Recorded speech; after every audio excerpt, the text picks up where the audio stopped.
ഇസ്മായിലിന്റെ സന്താന പരമ്പരയിൽ നിന്നൊരു നബി അയക്കണേ, അതിനാണ് ഞാൻ കാബ ഉണ്ടാക്കുന്നത് എന്ന് പറഞ്ഞാൽ അതിന്റെ അർത്ഥം മുഹമ്മദ് നബിക്ക് വരാനാണ് ഞാൻ കാബ ഉണ്ടാക്കിയത്.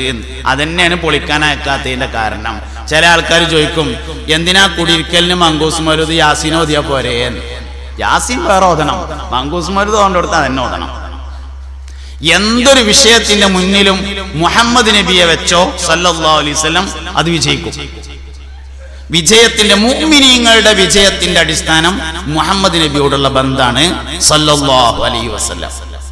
അതുകൊണ്ട് കഅബ എന്തിനാ ഉണ്ടാക്കിയത്? മുഹമ്മദ് നബിക്ക് വേണ്ടിയിട്ട്. ഈ ലോകത്ത് എന്തെല്ലാം സംഭവിച്ചിട്ടുണ്ടോ, ആദം നബി അലൈഹിസ്സലാം സ്വർഗത്തിൽ നിന്ന് ഭൂമിയിലേക്ക് എന്തിനാ വന്നത്? മുഹമ്മദ് നബിക്ക് വരാൻ വേണ്ടിയിട്ട്. നൂഹ് നബി അലൈഹിസ്സലാം എന്തിനാ കപ്പലിൽ കയറിയത്? മുഹമ്മദ് നബിക്ക് വേണ്ടിയിട്ട്. ഈസ നബി അലൈഹിസ്സലാം എന്തിനാണ് രക്ഷപ്പെട്ടത്? നബി തങ്ങൾക്ക് വേണ്ടിയിട്ട്. മൂസ നബി അലൈഹിസ്സലാം എന്തിനാ രക്ഷപ്പെട്ടത്? മുഹമ്മദ് നബി സല്ലല്ലാഹു അലൈഹി വസല്ലം തങ്ങൾക്ക് വേണ്ടിയിട്ട്. ലോകത്ത് എന്തെല്ലാം സംഭവിച്ചിട്ടുണ്ടോ അത് മുഴുവൻ മുഹമ്മദ് നബിക്കാണ്. ഇനി രണ്ടാമത്തെ കാര്യം, ലോകത്ത് എന്തെല്ലാം സംഭവിക്കാതിരുന്നിട്ടുണ്ടോ അതും മുഹമ്മദ് നബിക്ക് വേണ്ടിയിട്ടാണ് സല്ലല്ലാഹു അലൈഹി വസല്ലം. ഉദാഹരണം പറയാം, മറിയം ബീവി റളിയല്ലാഹു അൻഹയെ കെട്ടിച്ചിട്ടില്ല. മറിയം ബീവിനെ കല്യാണം കഴിച്ചിട്ടില്ല. എന്താ കാരണം? മുഹമ്മദ് നബിക്ക് വേണ്ടിയിട്ട് സല്ലല്ലാഹു അലൈഹി വസല്ലം. മറിയം ബീവി റളിയല്ലാഹു അൻഹയെ നബി തങ്ങൾ സ്വർഗത്തിൽ വെച്ച് കല്യാണം കഴിക്കും. അതിനെയാണ് തൃക്കല്യാണം എന്ന് പറയുന്നത്. സ്വർഗത്തിലെ ഏറ്റവും മനോഹരമായ രംഗമായിരിക്കും മറിയം ബീവി റളിയല്ലാഹു അൻഹയെ നബി തങ്ങൾ കല്യാണം കഴിക്കുന്നത്. കൂട്ടത്തിലൊരു കാര്യം പറയാം, കുടുംബജീവിതം ശേഷം പറയണം എന്ന് പറഞ്ഞു എന്നോട്. ഒക്കെ പറയാനേ, കുടുംബജീവിതത്തിലെ ഏറ്റവും വലിയ മാതൃകയും മുഹമ്മദ് നബി തന്നെയാണ് സല്ലല്ലാഹു അലൈഹി വസല്ലം. ആദ്യത്തെ പുതിയാപ്പള ആദം നബിയാണ് അലൈഹിസ്സലാം. ആദ്യത്തെ പുതിയണ്ണ് ഹവ്വാ ബീവിയാണ് റളിയല്ലാഹു അൻഹ. അപ്പോ ലോകത്ത് എന്തെല്ലാം സംഭവിച്ചോ അതൊക്കെ അപ്പൊ കുടുംബജീവിതം അതിൻ്റെ ഇടയിൽ പറയാന്ന് പറഞ്ഞിരുന്നു. ലോകത്തെ ആദ്യത്തെ പുതിയാപ്പള ആദം നബിയാണ്. ആദ്യത്തെ പുതിയണ്ണ് ഹവ്വാ ബീവിയാണ്. ഒരു കല്യാണം സ്വർഗത്തിൽ വെച്ചായിരുന്നു. പന്തൽ സ്വർഗാണ്. ബിരിയാണിക്ക് നേതൃത്വം ജിബ്രീൽ അലൈഹിസ്സലാമാണ്. നിക്കാഹിന് അല്ലാഹു തആല നേരിട്ടാണ്. അവസാനത്തെ കല്യാണം സ്വർഗത്തിലാണ്. അതിനാണ് നബി തങ്ങളുടെ തൃക്കല്യാണം എന്ന് പറയുന്നത്. ഇതിന്റെ ഇടയിൽ അല്ലറ ചില്ലറ കല്യാണങ്ങളൊക്കെ ഉണ്ട്. അതാണ് നമ്മളെ കല്യാണം. സത്യത്തിൽ ഈ കല്യാണം എടുക്കില്ലെന്നറിയോ? സ്വർഗത്തേക്കുള്ളതാണ്. എവിടെ പറഞ്ഞു? യാസീൻ സൂറത്തിൽ പറഞ്ഞു. സ്വർഗത്തിൽ എല്ലാവരും പുതിയാപ്പിളയും പുതിയണ്ണുമാണ് എന്ന് യാസീനിലുണ്ട്. ഹും വ അസ്വാജുഹും ഫീ ളിലാലിൻ അലൽ അറായികി മുത്തഖിഊൻ ലഹും ഫിയാ ഫാഖിഹത്തുൻ വലഹും മാ യദ്ദഊൻ സലാമുൻ ഖൗലം മിർ റബ്ബിർ റഹീം.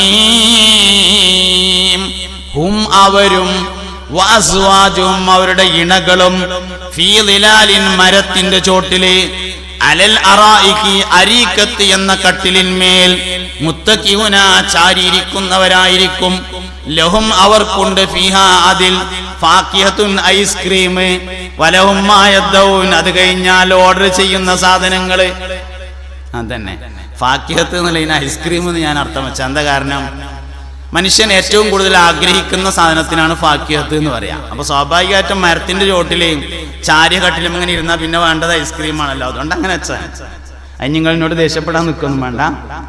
നിങ്ങൾക്ക് ഈ സ്ഥലം മനസ്സിലായില്ല, അതാ പ്രശ്നം. ഇത് പാർക്കാണ്.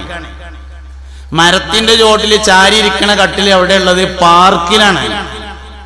അതാണ് സ്വർഗത്തിൽ പറഞ്ഞത്. നിങ്ങൾ എന്താ അറിയാത്ത മാതിരി? നിങ്ങൾ പാർക്കിൽ പോയിട്ടില്ലേ? പാർക്ക് ചെന്ന എന്താ കാണാറ് നിങ്ങള്? മരങ്ങൾ, അതിന്റെ താഴെ കട്ടിലുകൾ, അതിന്റെ താഴെ ഒരാണ് ഒരു പെണ്ണ്, ഒരാണ് ഒരു പെണ്ണ്, ഒരാണ് ഒരു പെണ്ണ്, ഒരാണ് ഒരു പെണ്ണ്. സ്വന്തം ഉണ്ടാവും, വാടക കൊടുന്നതും ഉണ്ടാവും. കയ്യിൽ ഐസ്ക്രീം. അത് കഴിഞ്ഞാൽ പിന്നെ ഓർഡർ ചെയ്യണ സാധനങ്ങള്, ചെവിയിൽ ഇയർഫോണ്. ഇതാണ്, ഇതൊക്കെ ഈ പറഞ്ഞതിലുണ്ട്. ആ പറഞ്ഞൊക്കെ ഇതിലുണ്ട്. ഇന്ന് നോക്കിക്കോളി നിങ്ങൾ. 6 എണ്ണാണ്, 6 ഇതിലുണ്ട്. ഹും വ അസ്വാജുഹും ജോഡി ഫീ ളിലാലിൻ മരത്തിന്റെ ചോട്ടിലെ അലൽ അറായികി അരീക്കത്തി എന്ന കട്ടിലിന്മേൽ മുത്തഖിഊന ചാരിയിരിക്കും. ലഹും അവർക്കുണ്ട് ഫീഹാ അതിൽ ഫാഖിഹത്തുൻ പഴങ്ങൾ വലഹും മാ യദ്ദഊൻ അത് കഴിഞ്ഞാൽ ഓർഡർ ചെയ്യുന്ന വസ്തുക്കൾ. സലാമുൻ ഖൗലം മിർ റബ്ബിർ റഹീം റബ്ബുർ റഹീമായ അല്ലാഹുവിങ്കൽ നിന്ന് സലാം സലാം എന്ന വർത്തമാനം ഇങ്ങനെ കേട്ടുകൊണ്ടിരിക്കുകയും ചെയ്യും. അതാണ് ഇയർഫോൺ. ഈ പറഞ്ഞ എല്ലാ സാധനവും ഉണ്ട്. പക്ഷെ ലോകത്തെ ഏത് പാർക്കാണെങ്കിലും മൂത്രയിക്കാൻ പുറത്ത് കൊണ്ടുവരും. ഇരുന്നിട്ട് പറ്റൂലല്ലോ. എത്ര വില കൂടിയ പാർക്കാണെങ്കിലും 500 റുപ്യന്റെ ടിക്കറ്റ് എടുത്തതാണെങ്കിലും 200 മൂത്രയിക്കാൻ പറ്റൂല, പോണം പുറത്തേക്ക്. എന്നാൽ സ്വർഗത്തിൽ അതിനും പോണ്ട. സ്വർഗാവകാശികൾക്ക് മൂത്രമില്ല, സ്വർഗാവകാശികൾക്ക് മലമില്ല, സ്വർഗാവകാശികൾക്ക് മൂത്രമില്ല. സ്വർഗാവകാശിയുടെ മൂക്കിൽ മൂക്കട്ടയില്ല, വായിൽ ഉമിനീരില്ല, ചെവിയിൽ ചെവിക്കായമില്ല, കണ്ണിൽ കണ്ണുനീരില്ല, വെറുക്കപ്പെടുന്ന ഒന്നുമില്ല. ശരീരത്തിന് വിയർപ്പില്ല. വിയർക്കും എപ്പോഴെന്നറിയോ? വിയർപ്പ് ഭക്ഷണം കഴിച്ചു കഴിഞ്ഞാൽ ഒന്ന് വിയർക്കുമെന്നുണ്ട്. രാവിലെയും വൈകുന്നേരവുമാണ് സ്വർഗത്തിലെ ഔദ്യോഗിക ഭക്ഷണം. ഭക്ഷണം കഴിച്ചു കഴിഞ്ഞാൽ ഒന്ന് വിയർക്കും. ആ വിയർക്കുന്നതോടുകൂടി കഴിച്ച ഭക്ഷണം ആമാശയത്തിന്റെ ഭാഗമായി മാറും. അപ്പൊ തന്നെ ദഹിക്കും. ആ വിയർപ്പിന് കസ്തൂരിയേക്കാൾ സുഗന്ധമുണ്ടായിരിക്കും എന്നാണ്. കസ്തൂരി എന്ന് പറഞ്ഞാല് നമ്മള് ഉണ്ടല്ലോ, മിസ്ക് എന്ന് പറയുന്നതാണ് കസ്തൂരി. അതായത് നമ്മള് അത്തർ കടയിൽ ചെന്നിട്ട് ഏറ്റവും വില കൂടിയ പിന്നെ അത്ര ഏതേക്കാരം മിസ്കായിരിക്കും. അതെന്താ കാരണം വെച്ചാൽ അതിൽ കസ്തൂരി കൂട്ടിയതല്ല, കസ്തൂരി അതിന്റെ അടുത്ത് കൂടെ ബസ്സിന് പോയതേക്കാരം. KSRTC കയറിങ്ങാണ്ട് കസ്തൂരി അതിന്റെ അടുത്ത് കൂടെ എങ്ങനെയാണ് പോയിട്ടുണ്ടാവുള്ളൂ. അതാണ് ഏറ്റവും വില കൂടിയത്. 6000 ചതുരശ്ര കിലോമീറ്റർ ആണ് കസ്തൂരിയുടെ വാസന. കസ്തൂരിയേക്കാൾ വാസന എന്ന് പറഞ്ഞാൽ എത്ര? അത് കണക്കാക്കാൻ കഴിയൂല. അങ്ങനെയാണ്.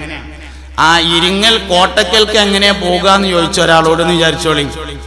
2 കിലോമീറ്റർ ഉണ്ട്, പിന്നെ കുറച്ചും കൂടി ആണ്ട് പോകാണ്ട് എന്ന് പറഞ്ഞാലേ 2 കിലോമീറ്റർ വണ്ടിയുടെ മീറ്ററിൽ നോക്കിയാൽ കിട്ടും. പിന്നത്തെ കുറച്ചുണ്ടല്ലോ, പോയാലും ഒത്തൂല. അങ്ങനെയൊക്കെ കസ്തൂരിയേക്കാൾ വാസന എന്ന് പറഞ്ഞാൽ കണക്കാക്കാൻ കഴിയില്ല.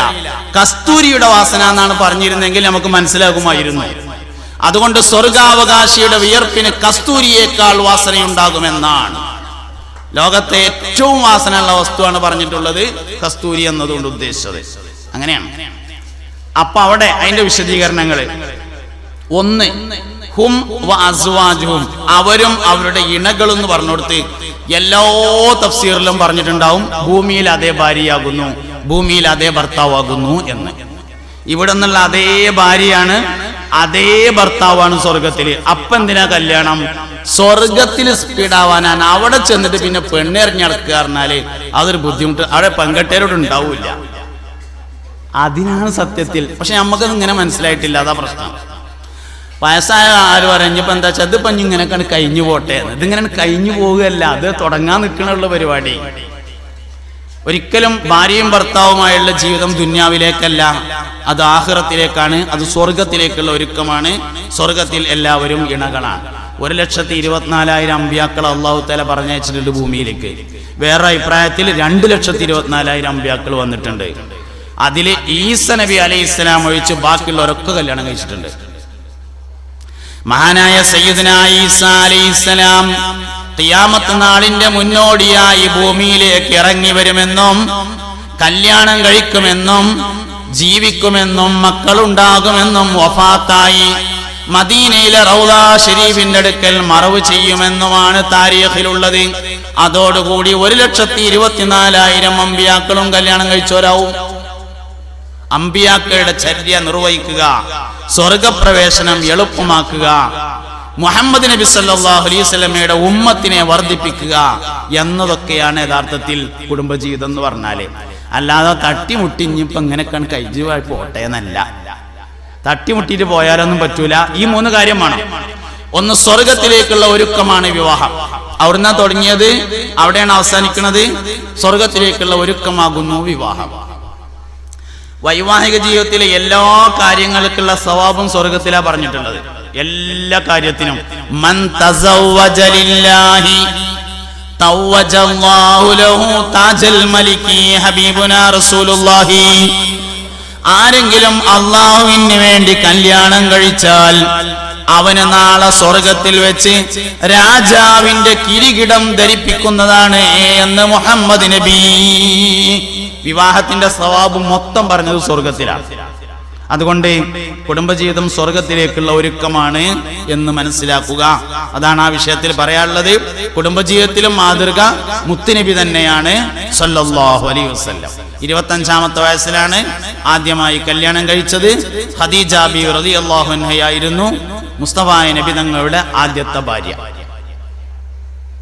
അവരൊത്ത് വളരെ സന്തോഷകരമായ ജീവിതമായിരുന്നു.